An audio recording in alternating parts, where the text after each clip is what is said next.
অনেক সময় দেখা যায় যে আপনি কোনো একটা প্রপার্টি কিনতেছেন, সেটা হতে পারে ভূমি, হতে পারে ফ্ল্যাট বা বাড়ি। তো সেই ক্ষেত্রে যেই বিষয়টা হয় যে প্রাথমিক পর্যায়ে কিছু টাকা দিতে হয়, যেটাকে আমরা হাত বায়না বলি বা টোকেন মানি বলি। এই হাত বায়না এটা সাধারণত রেজিস্ট্রি করার কোনো সুযোগ নেই। অল্প কিছু টাকা দিচ্ছেন, দেখা যাচ্ছে 1 কোটি টাকার সম্পদ আপনি 5 লাখ বা 10 লাখ টাকা দিচ্ছেন।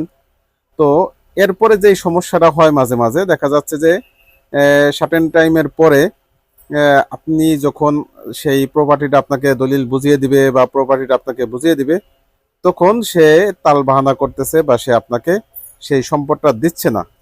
তখন আপনি এই টাকাটা উদ্ধার করতে অনেক বেগ পেতে হয়। এজন্য আসলে আপনার করণীয়টা কি? প্রথমত আমরা যেটা বলবো যে আপনি যখনই হাত বায়না বা টোকেন মানি যেটাই বলেন এটা দিচ্ছেন, আপনি চেষ্টা করবেন যে কোনো ব্যাংকের থ্রুতে দিতে বা পে অর্ডারের মাধ্যমে দিতে। তো ব্যাংকের থ্রুতে বা পে অর্ডারের মাধ্যমে দিলে আপনার লিখিত একটি ডকুমেন্টস থেকে গেল যে আপনি তাকে টাকাটা দিয়েছেন, এই টাকাটা উঠাইতে আপনার জন্য সহজ হবে। এখন দেখা যাচ্ছে যে উনি হয়তো ট্যাক্স ফাঁকি দেওয়ার জন্য বা আসলেই এখনই ওনার দরকার, যে কারণেই হোক উনি ক্যাশ নিতে চাচ্ছেন। সেই ক্ষেত্রে আপনার জন্য সবচেয়ে যেটা জরুরি যে আপনি এলাকার গণ্যমান্য, যেমন কমিশনার হতে পারে, চেয়ারম্যান হতে পারে, এদেরকে উপস্থিত রেখে 300 টাকার একটি স্টাম্পে লিখিত তাদের সাক্ষী নিয়ে তারপরে দিবেন।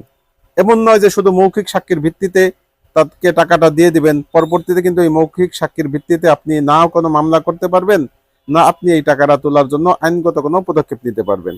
এজন্য অবশ্যই অবশ্যই আপনাকে লিখিত একটি 300 টাকার স্টাম্পে লিখে রাখবেন এবং সেটা 2 বা 3 জন বা 4 জন সাক্ষী উপস্থিত, তাদের সাক্ষী নিয়ে রাখবেন, স্বাক্ষর নিয়ে রাখবেন। এর সাথে যদি আপনি একটা চেক নিতে পারেন তাহলে তো সোনায় সোহাগা। সাধারণত চেক দিবে না, তো চেক না দিলেও আপনি 300 টাকার স্টাম্পে লিখিত থাকলে এটাও আপনার জন্য অনেক উপকারী। আশা করি বুঝতে পেরেছেন।